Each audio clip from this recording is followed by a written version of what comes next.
একেবারে প্রশ্ন উঠছে, তার কারণ বুধবার গভীর রাতে তাণ্ডবের ঘটনা ঘটলো, বৃহস্পতিবার গেল, শুক্রবার গেল, আজকে শনিবার যখন বিকেল 3টে বেজে 3:15 পেরিয়ে গিয়েছে, তারপরেও যাবতীয় ফুটেজ, সিসি ফুটেজ থাকা সত্ত্বেও পুলিশের হাতে গ্রেফতারি শূন্য। একাধিক সিসি ফুটেজ শুধু আছে এমনটা নয়, ক্যামেরার ফুটেজও রয়েছে। যখন ঘটনা ঘটছে তখন সেখানে এবিপি আনন্দর প্রতিনিধি সুদীপ্ত আচার্য উপস্থিত এবং পুরোটা একেবারে ধরা পড়েছে। কারা হামলা চালিয়েছে, কিভাবে হামলা চালিয়েছে, কি ধরা পড়েছে এবিপি আনন্দর ক্যামেরায় দেখুন।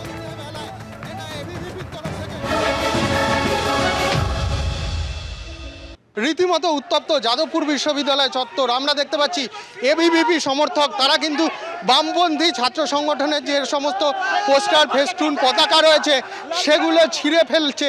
রীতিমতো বামপন্থী ছাত্র সংগঠন এআইডিএসও যে পোস্টারগুলো রয়েছে সেগুলো কিন্তু তারা ভাঙচুর করছেন। এবিভিপি ছাত্র সংগঠন রীতিমতো যে গ্রাফিতিগুলো রয়েছে সেগুলো কিন্তু এবিভিপি সমর্থক যারা রয়েছেন তারা ইট দিয়ে ঘষে মুছে ফেলছেন।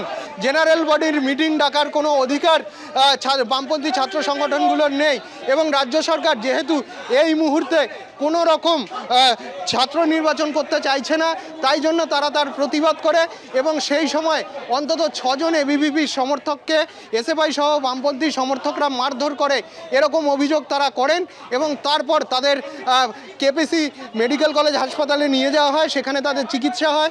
ঘটনার খবর পেয়ে ছুটে আসেন যাদবপুরের বিধায়ক সর্বরী মুখোপাধ্যায় এবং তারপর যাদবপুর থানার সামনে বিক্ষোভ দেখানোর পর এবিভিপি সমর্থকরা এখন কিন্তু যাদবপুর বিশ্ববিদ্যালয় চত্বরে এসে উপস্থিত হয়েছেন এবং তারা রীতিমতো এখানে কিন্তু তাণ্ডবের পরিস্থিতি আমরা দেখতে পাচ্ছি। পাঁচিল ভেঙে কার্নিশ বেয়ে কিন্তু তারা উঠেছে এবং ওপরে এসএফআইয়ের কিন্তু পোস্টার রয়েছে, এসএফআইয়ের দেয়াল লেখন রয়েছে, সেগুলো কিন্তু তারা মোছার চেষ্টা করছেন। বামপন্থী ছাত্র সংগঠনের যে পতাকাগুলো রয়েছে সেখানে কিন্তু আগুন জ্বালিয়ে দেওয়া হয়েছে। আমার সহকর্মী ভগবান সাহা সেই ছবি দেখাচ্ছে। পতাকাগুলো ছিঁড়ে রীতিমতো পা দিয়ে কিন্তু সরিয়ে দেওয়া হচ্ছে এবং আগুন জ্বালিয়ে দেওয়া হয়েছে। রীতিমতো উত্তপ্ত পরিস্থিতি কিন্তু এখন যাদবপুর বিশ্ববিদ্যালয় চত্বরে আমরা দেখছি সেই ছবি। রীতিমতো লাল পতাকা রয়েছে, সেই পতাকাগুলোকে কিন্তু পুড়িয়ে দেওয়া হচ্ছে এসএফআইয়ের তরফ থেকে আমরা দেখতে পাচ্ছি।